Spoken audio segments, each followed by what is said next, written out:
Hello, everyone. Welcome to another edition of What Drives You. I am one of your co-hosts, Stan Windhorn, and with me, as always, my buddy and co-host, Carl Bauer. Carl, say hello to everyone.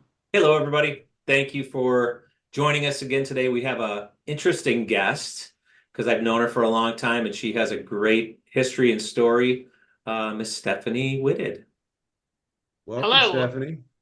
Well, hello. Nice to meet you. Nice to meet you too.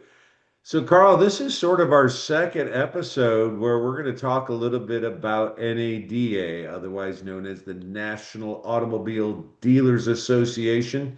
For those of you who aren't familiar, NADA is the largest of all the trade shows for car dealers, especially new car dealers.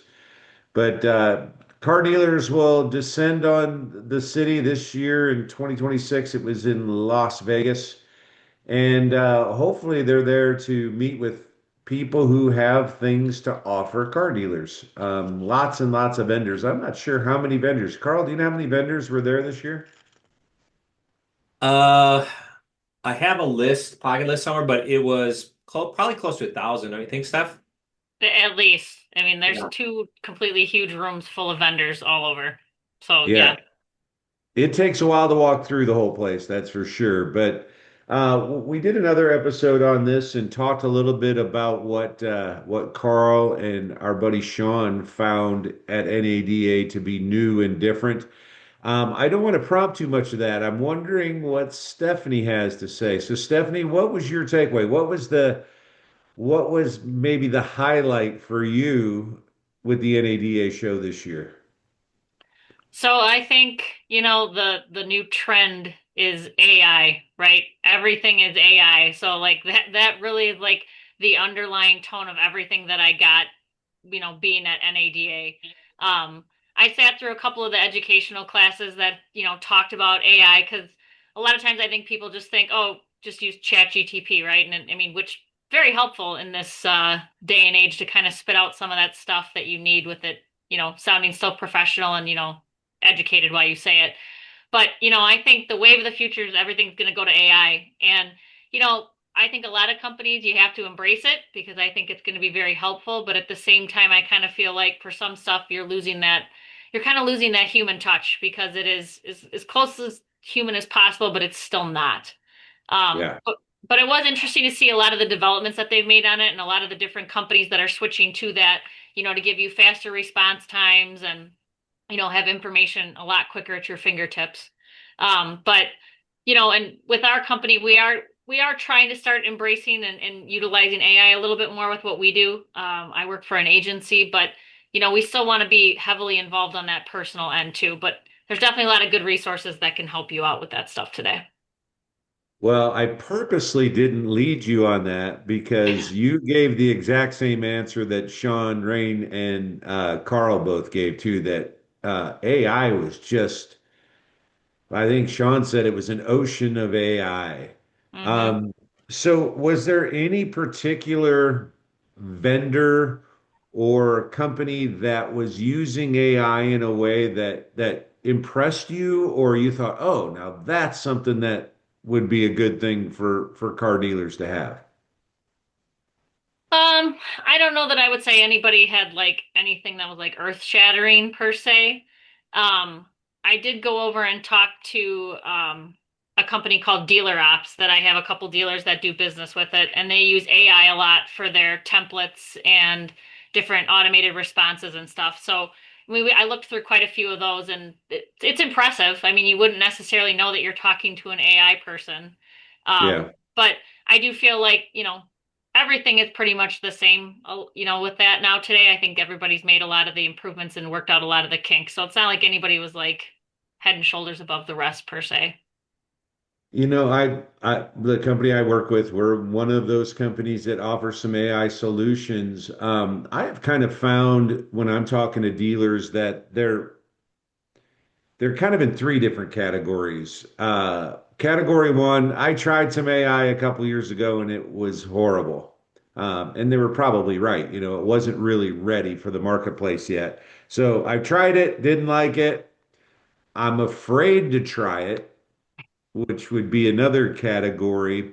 And then I think the third category is I recognize that this is the way of the future and I need to take a look at it and adopt some good AI for my dealership. I mean, do either of you have a comment to those three categories? Would you agree or would you add any categories to that?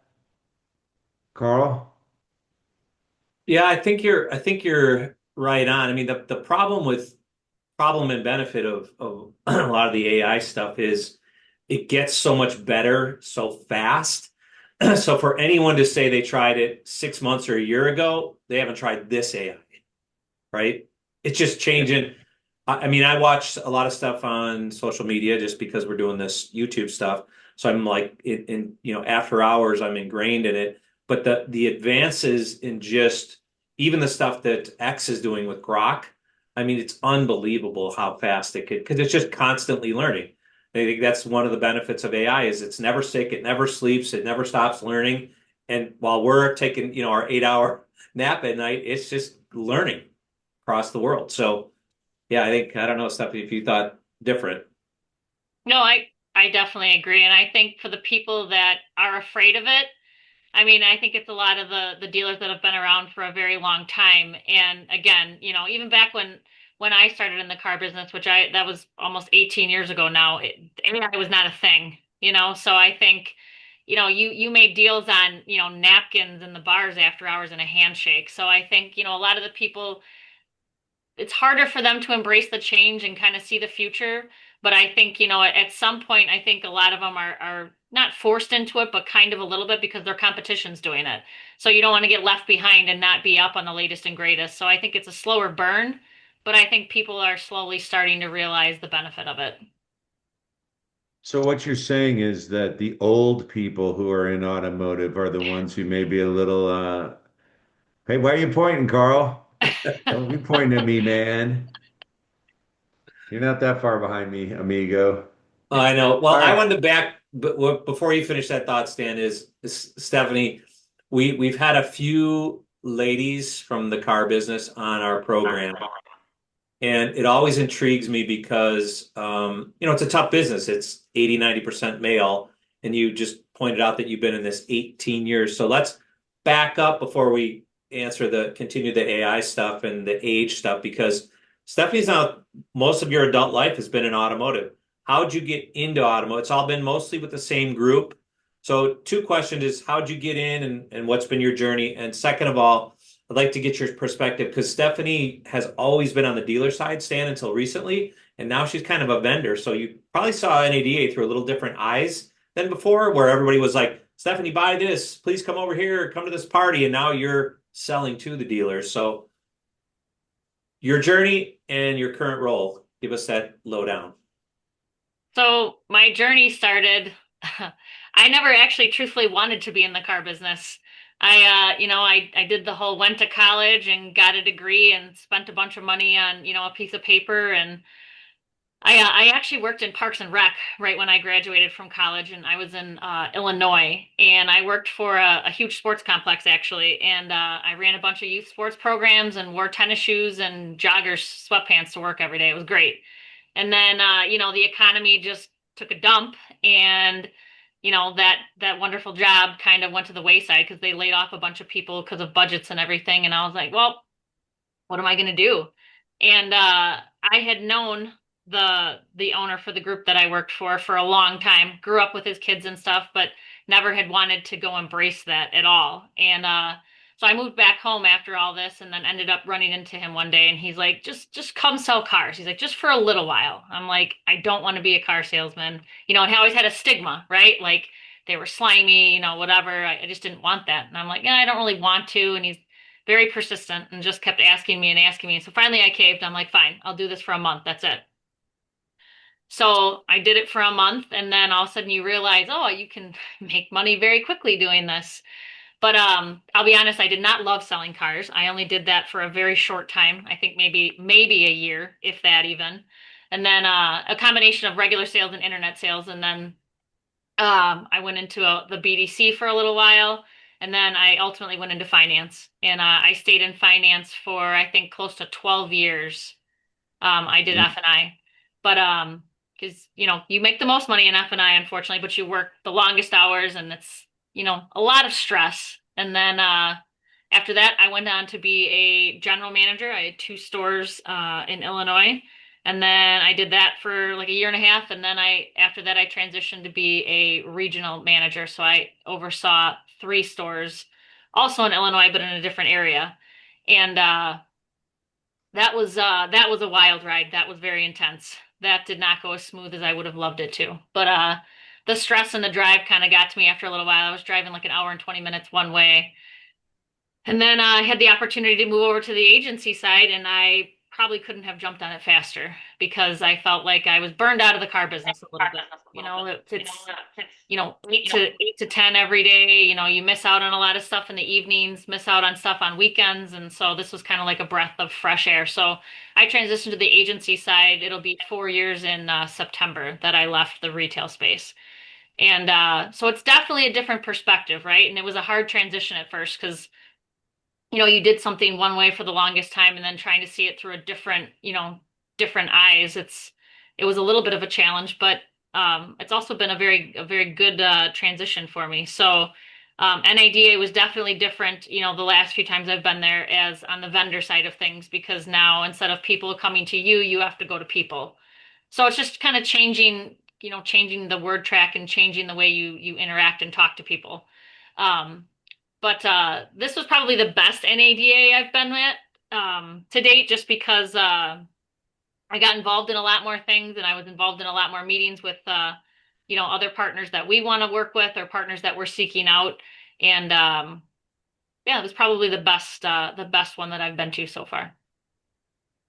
Nice. Well, that is quite a career. I mean, starting as a salesperson and working your way up through management and everything, that's impressive, especially, and please take this the right way, especially for a woman. I mean, the car business has been a male-driven business for a long time.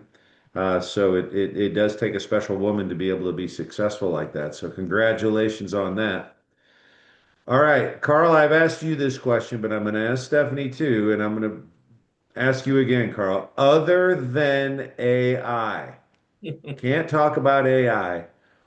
What stood out for you? And I don't care if it was somebody had a cool magician at their booth or whatever it was. What was it about NADA that you really liked, Carl? Well, I'm going to answer different than I did the other day because that's already out there. But and Stephanie was with Ford for many, many years, so she can understand this. Ford it was very interesting to me. You're at NADA, thousands of people going through. Stan, they put up a 8-foot wall around their booth so that only Ford franchise dealers could see what was in there. So I Hmm. don't, did you notice that booth, Stephanie? Did you go by that one? Yeah, So I you did. had to like check in. I'm with Ford, Delavan, Kunis Country Ford. You had to like log in, and then it was like the secret little world of Ford stuff. I thought that was very unique because and maybe they don't just care, and maybe they're just honoring their Ford franchisees. I don't know, but it was Or very maybe unique. it was brilliant marketing to make everybody wonder what's behind What's the behind the door number wall? three. Yeah. Definitely made me curious, and you could peek in there a little bit. So you saw they had like a camper, that you put on top of your truck, and it was maybe on a Bronco or something. I don't know if you went in there, Stephanie, because you guys have a few Ford dealerships, but that to me was unique. I'd never seen that before. Yeah, I wonder if they've got something that they just weren't ready for the competition to see yet, or I don't know. I don't know. But I like it. I like the idea. Yeah. Little mystery. All right, Stephanie, your turn. You can't pick AI or the Ford thing. So I thought one of the most unique booths this year was the Amazon booth, the Amazon car booth. They had it set up, literally you felt like you were walking into like a cafe. And it stood out because it's bright orange. And I also think like the concept of selling cars on Amazon is kind of interesting because, it kind of reminds me a little bit of the Carvana vibe, which obviously, Carvana had some issues. They sold a lot of cars, but you didn't necessarily get a title. But so hopefully Amazon has that worked out. But I kind of think with how the world is nowadays, I mean, if we didn't want stuff quick before, I think now, post COVID, we want everything now. You can order stuff and have it delivered to your door within, 30 minutes, if you pay extra for it or, you tip somebody enough. So I think it'll be interesting to see if the concept actually takes off and if it actually is able to be successful. Um, What so hall was that in, Steph? what's that? What hall was that in? I didn't see that. It was in the main hall. No, in the West Hall? Okay. Yeah, it was in the West Hall, off to the right hand corner, kind of. Hmm. It's Okay. like this little orange Interesting. dome, like a cafe. It was really cool. I missed that one. Dang it. Sounds interesting. Hold on. You just opened a can of worms though with Amazon. Do we want to talk about? Nah, we'll talk about it later. Amazon's not my favorite company at the moment, Stephanie, but that's another episode. Um, I think they're just selling one brand though, right? It's either Kia or Hyundai right now. Yeah, What I They do don't they? think, started with Hyundai. Yeah. yeah, they don't have it. It's not everybody yet, but we'll see. Amazon's gonna rule the world. They Hey, definitely have the eyeballs for Carl, I'm sure. gonna have to drop off for just a second, but I will be right back. Yeah, You no take worries. We've never had a show interrupted by a phone call before. At least that anyone that someone took. Um, but the vendor side, did you guys have a booth or were you just kind of bouncing between partners? How'd that work? So we didn't do a booth this year. We were kind of just, walking around to different partners we have and different vendors and stuff, or, seeking out other things that'll, be beneficial for us to take to clients. But I am pretty certain we're going to end up doing a booth next year. Got it. Um, we were just kind of trying to get a feel for it and kind of see, what's going to make sense. So just so everyone's aware, Stephanie, when she's referred to the agency a couple times, she works for a ignition Ignition Dealer Services. ignition dealer services. So they sell warranties and all types of products. So maybe let's give a little type of commercial. Like what's your sweet spot? What kind of dealers do you like to help? We do have a good dealer audience and dealer following here. So give us a elevator pitch on your ignition. Yeah. So what we do is, we try to offer solutions for dealers of all shapes and sizes. So, we have programs that are obviously, geared towards franchises. So we do a lot with reinsurance. We have a reinsurance expert that works on our team, that has formed over 2,000 reinsurance companies over his career. So, if you're looking anything reinsurance, he's definitely the guy. And we've been able to do a lot of comparisons for people and kind of convert them from what they were doing to coming to do business with us, because we were able to peel back the onion and show them, different savings, different things like that. Sometimes I think, dealers think they know reinsurance, or, they've had the same person for a long time, and then, flash forward 20 years later and you're like, oh, that's been my fee this whole time. Like, wow. And so we've been able to shed some light on that. But that's just only a small part of our business. And then we also do really well in franchises and independents. We have a really good walkaway program that's designed to actually complement your reinsurance, that can actually handle and take, higher risk cars that are known to have claims, high miles, stuff that can cause a reinsurance program to kind of blow up internally if it has a lot of claims and disruption. But our walkaway program kind of absorbs all that in a separate silo and keeps the reinsurance safe and helps to keep performing at a very high level. Um, and then for the independents, we can certainly offer them reinsurance if it makes sense. And then, we have access to probably any product anybody could think of. And we also, we're TPA agnostic, so we have a lot of different partners that we can partner with depending on who's going to make the most sense for that particular dealer. And then, if somebody's looking for, a custom product or a white labeled product, we can do all of that too. But kind of what makes us, I wouldn't say necessarily unique, but stand out maybe is, the majority of the people on our team, if not all our agents, have sat in the retail space. So the majority of us have all been F&I managers or, higher. So it helps when you're going in to talk to people because, a lot of times I think a lot of reps or a lot of agents, they just tell you what they read off of a clipboard. So the conversation can be a lot different when you've actually done it. When you've actually sat there and you've done what they've done, the conversation just is very different and you can relate to them a lot better and, bring a different level of benefit for them. Um, but we also have programs that can be geared toward the service department. We do, trainings for F&I, just general training in the store for your GMs or sales managers, salespeople. So we just bring solutions for dealers in any capacity that they might need it to help them be more profitable in their stores. Oh, I didn't know you guys did training. That's cool. Yep, we'll do on-site training or virtual, depending on what they would like. Stan, while you were away taking your call, we said let's do a little commercial of Stephanie's day job. So that's what we were getting caught up I on. So, gathered that when I came back on. See, I leave for a couple of seconds and look what the two of you do. yeah, yeah. Yeah, Well, yeah. we'll definitely put a link or the website. What if somebody wanted to hear more about your products and services? I love that siloing idea because that is what when I had my dealership, that's really what screwed me up. I'd have 10 good deals and then this one the engine blew up, 6 months in. I'm like, just kept so to keep that separate is a unique feature, I think. Mhm. What's the Definitely. website? The website is ignitiondealerservices.com. Okay. Stan, our editing man, will drop that across the screen because he's got to edit out his phone call conversation. The big cheese is calling. Sorry. No worries, no worries.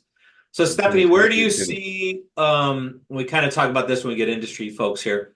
Where do you think the auto industry is a profitable place for a lady to work in? Do you think we know it's tough and we know it's rare, but we had our friend Lindsay on and she again, like you, hesitantly got in and she was in HR and then they roped her over to retail. But man, she did well like you and worked her way up and made more money than she ever could have made in her, forget what she was doing, some hospitality stuff, but like you and Stan, just another small world type of thing. Stephanie and I went to the same college, and she's way younger than me, though, by the way.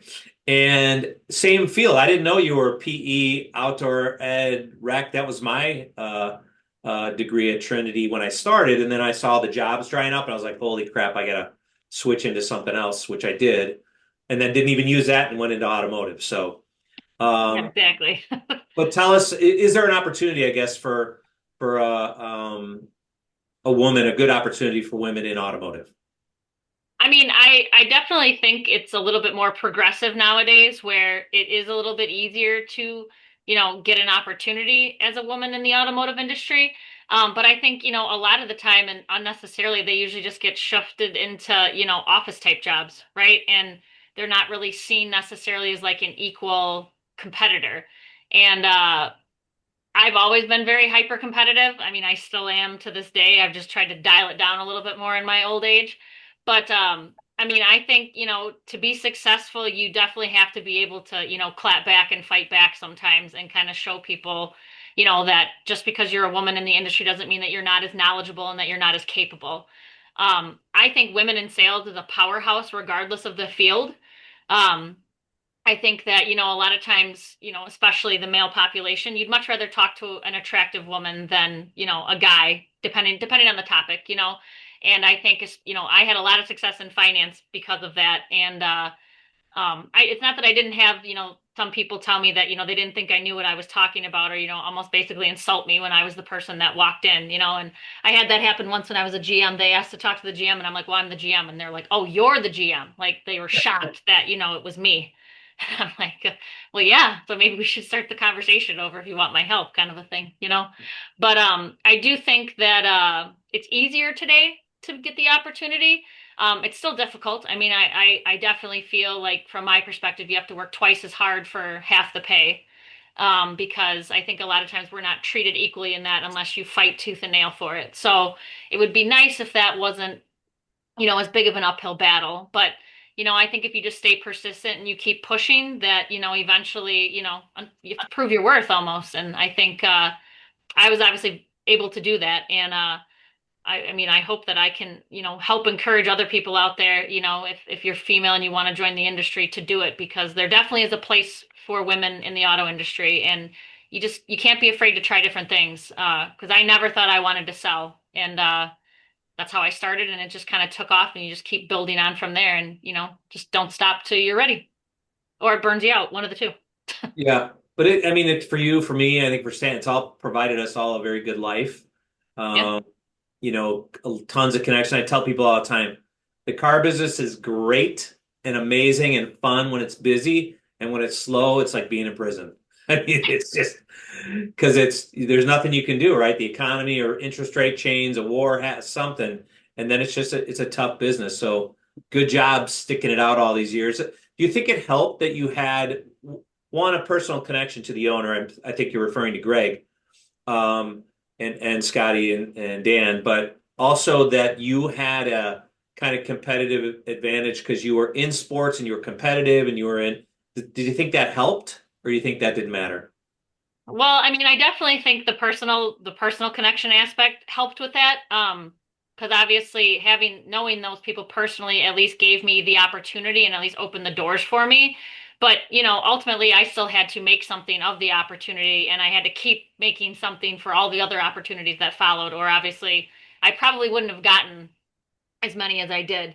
But I do think that you've got to be competitive in some nature, or at least able to, want to fight back a little bit, not physically, but, you have to want to keep pushing forward and you have to keep wanting to be better every single day and you have to keep wanting more. Otherwise, I think regardless of whatever industry you're in, if you don't have that sales mentality, it's not something that I think you can train people on either. Like I've hired and had a lot of different agents already leave because they just don't have what it takes, right? And you don't necessarily know that in an interview. Everybody interviews really well, and then when push comes to shove, it's like, yeah, I think I'd rather just work from home today. I'm not going to go out and call on dealers and stuff like that. But you can't teach people drive. You either have it or you don't. And I do think that you can train people on the skills of any job. If they're teachable and if they at least have some level of common sense, but you can't teach people to wanna be number one and to want to keep pursuing and pushing. So I think that's just where you either have it or you don't. Yeah, and that's kind of how the impetus of this show, this channel was. During COVID, I was like, what I want to know what drives other people just to get off the couch and get out and keep getting up, failing, trying again, failing, trying again. So that's kind of how this whole thing evolved and why we love having these conversations with people who, from all walks of life, all ages, all genders, just to say what drives you in your life. Not so much in automotive. That was the birth of this because we were all automotive people, but to see people from all walks of life just share their stories and what continues to drive them is encouraging. So I hope your story encourages some other young people because again, Stan and I joke about this all the time. Half the country is male, half the country is female, and that auto space is so disparative to males, and it is a lot of hours, but there's a lot of if you look at retail, that's probably more weighted towards women. I think if they saw what you did and saw your journey in automotive and what if they saw your tax returns over the last 10 years, they'd probably be like, woohoo, right? So because they ain't making that at Lululemon or Sephora. I can tell you that. So For sure. Stan, you look frozen. Nope, I'm here. I'm just listening and enjoying this the conversation between two schooled car people. There you go. Well, Very Stephanie, nice. I totally appreciate it. I know it's taken us a minute to get caught up after NADA, but we do kind of wrap up these shows. So thank you for joining. We do wrap Thanks up for having these me. shows with some rapid fire questions about your car, which I'll let Stan get to. And then our final question is that words of wisdom for young Stephanie. So Stan, take it away. All right, Stephanie, here you go. You ready? I'm ready. What was your first car you ever had? A 92 Cavalier, Okay, I think that's the first Cavalier we've had. a What red color was? two-door manual. Yeah. Ah, yeah, the old manual transmission. Nice. I think that's my favorite of the three questions, just because it's so interesting to hear everybody's first car. Okay, what has been your favorite car that you've ever owned? My favorite car. Um, I would probably say I had a Jeep Wrangler. I had a four-door Wrangler that could take the top and the doors off of. So that was probably one of my favorites just because, you could put the top on and still have it be like a normal car that was presentable, but then you take everything off and it's like you were free. Although I think every time I did that I got rained on, so sometimes that wasn't always thrilling. But That one, that one brought out your inner rebel. sometimes, yes, Yeah, blasting the I music, understand. driving, no seat, no doors. It was fun. All Stan, have you right. ever been to, before we get to question three, have you ever been to Lake Geneva? I, yeah, You need to go. probably. Do it in the summer. The loop around the lake and yeah, what she's talking about, it's like no other place in the world. Very fun. I, I will have to check it out. And you know Okay, you got a last place to question. stay, right? Is that where your family's deal is? Yeah, my mom and dad. So my mom lives right in, are you in Williams Bay, Steph? No, I'm in Delavan. No, so she's right around the other side of the lake, but 10-minute drive. Yeah. All right, I'll pull the boat out of the lake and head that way. Do it. All right, last question of this series. So, budget's no concern. What is your dream vehicle? I want a Lamborghini Urus. Mm. We've had a few Lambos in that category, I believe. Yeah. So cool. All right. Well, Carl, take it away with words of wisdom. Yeah, so the words of wisdom that doesn't have to be anything profound. Some people it's been like a two-word thing. It could be your life. Episode 100, we had a gentleman who has a banner up above his computer. It's actually a cousin of Stan's. Um, but what would you tell young 18-year-old Stephany that you know now that you wish you would have known back then? Words of wisdom. Well, I think for one thing, I probably would have skipped college. I wouldn't have paid all that money. No, I'm just kidding. It's still good to have a college degree. Um, I think the best thing I think I could have told myself is just never give up. Because the car business was a bumpy road, and there were definitely, there when the highs are high, they're good, and when the lows are low, they're not good. But I think you just can never give up, and that's kind of been like the mantra I think for like my whole life, kind of like rolling on. You just never can give up. Doesn't matter what happens or what you go through, you just got to keep getting back up and keep pushing forward. Otherwise, got to embrace change and just be ready for what the future holds. Yeah, What? that's the Winston Churchill. Never give up. It's never surrender, Carl, not No, never I give thought he up. said never give up too. We shall never surrender. That's my Winston Churchill impression. I'm gonna find never give up. I know he said that too.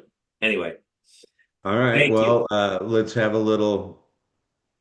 Wager. Yeah, we don't have to wager. We shall never surrender. All right. That's the last of my impressions for this episode of What Drives You. Stephanie, thank you so much for taking time out of your busy day to be with us. It's always great to meet someone who's also in the car business, but especially great, like I said before, it's rare to have someone as successful as you have been and as a female. I think it's a compliment that is well deserved. So thanks for joining us, Carl. Always good to see you. Thank you, everybody, for joining us on this edition of What Drives You. And remember, be good humans.